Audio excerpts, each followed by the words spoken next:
최근 악성 코드의 일종인 랜섬웨어로 인한 피해가 늘어나고 있는데요. 이 랜섬웨어에 감염되면 컴퓨터나 스마트폰에 저장된 문서나 동영상 등의 자료가 암호화되고 특히 사용자가 스스로 복구할 수 없기 때문에 각별한 주의가 필요합니다. 네, 그래서 이 시간에는 이 랜섬웨어가 무엇인지 또 예방법은 어떤 것들이 있는지 전문가와 함께 자세히 알아보겠습니다. 고려대 정보보호대학원 문종섭 교수 연결됐습니다. 교수님 안녕하십니까? 예, 안녕하십니까. 네, 우선 이 랜섬웨어가 무엇인지 또 다른 바이러스와 비교했을 때 어떤 차이점이 있는지부터 짚어보겠습니다. 자세히 좀 설명 부탁드리겠습니다. 예, 랜섬웨어에서 랜섬은 몸값 인지를 뜻하고요.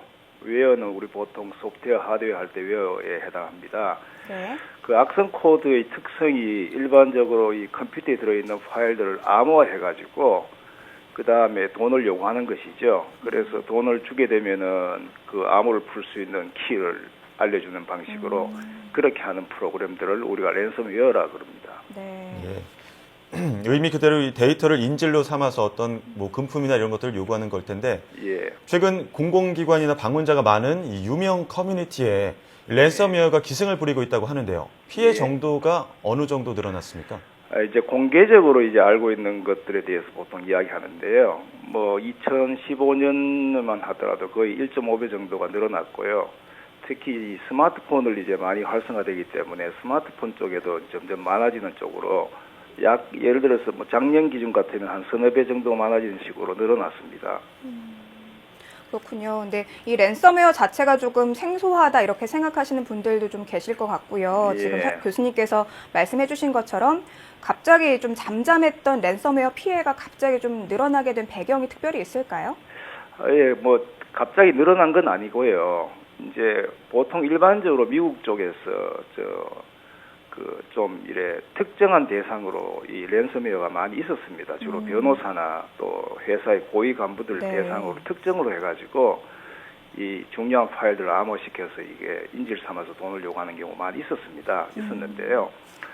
지금은 예전에는 이제 특정한 대상으로 해서 이제 랜섬웨어를 뿌리고 이렇게 했었는데 지금은 그런 방식이 아니고 사람들이 많이 사용하는 웹사이트에 그냥 프로그램을 설치해놓고 그 웹사이트에 접속하는 사람들에 대해서 그냥 무작위로 내려가기 때문에 일반 사람들에게 많이 늘어난 것으로 보이는 거죠. 네. 예. 원래는 이제 특정 대상이 타깃이었었는데 예. 요즘에는 이제 일반인들을 타깃으로 하는 경우도 많다 보니까 이 랜섬웨어 피해가 더욱더 늘어나게 됐다라는 말씀을 해주신 것 같습니다. 예, 맞습니다. 네, 그런데 이 랜섬웨어는 구체적으로 어떤 방법 혹은 경로를 통해서 확산이 되나요? 예, 일반적으로 이 방식이 바이러스 침투하는 방식하고 똑같습니다. 예전에는 이제 웹으로 많이 했었는데요. 예.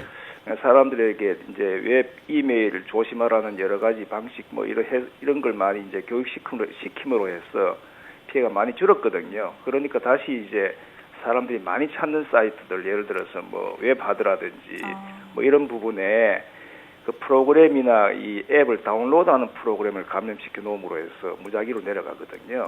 예. 그래서 특히 링크로 연결해 가지고 많이 찾는 사이트에서 다운로드할 때 매우 조심해야 된다.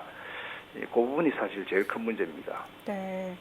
일부 소수가 아니라 많은 사람들이 피해에 노출될 가능성이 있는 만큼 좀 주의를 해야 될 것 같은데요. 그렇죠. 그렇다면 이 랜섬웨어에 감염이 됐을 때 컴퓨터 혹은 스마트폰에 어떤 좀 반응이 나타나는지도 미리 알고 있으면 좋을 것 같습니다.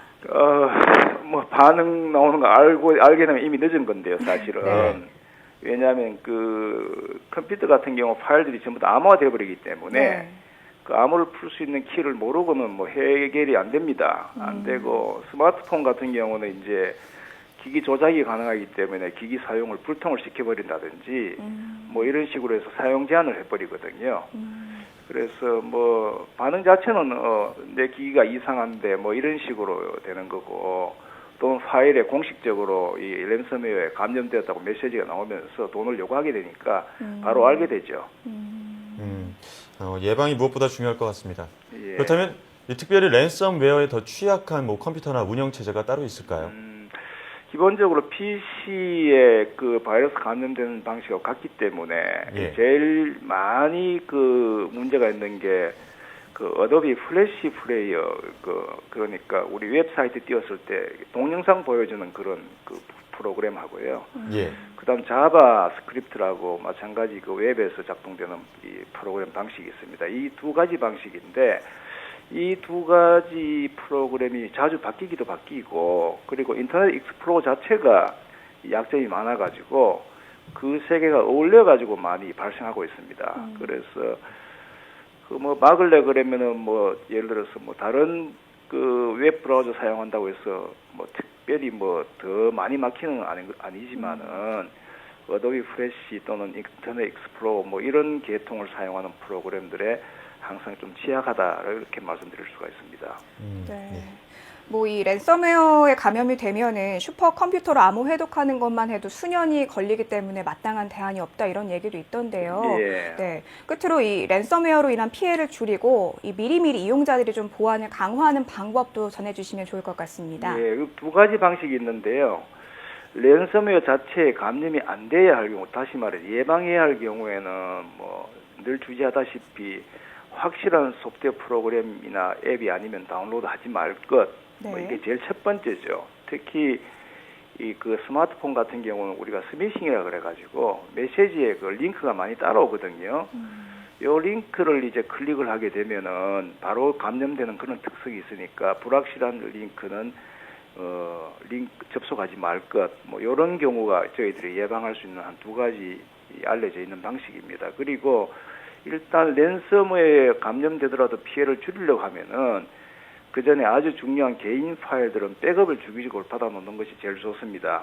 특히 요새는 그 클라우드 무료로 제공하는 데가 많이 있기 때문에 클라우드를 사용해서 그쪽으로 원거리에 이제 중요 데이터를 백을 받아놓으면은 뭐 저기의 중요한 파일들이 그 암호화돼서 감염되더라도 받아놓은 데이터를 다시 네. 그 리스토어 시키면 다시 살아나니까 그런 방식으로 하면 큰 문제가 없을 겁니다.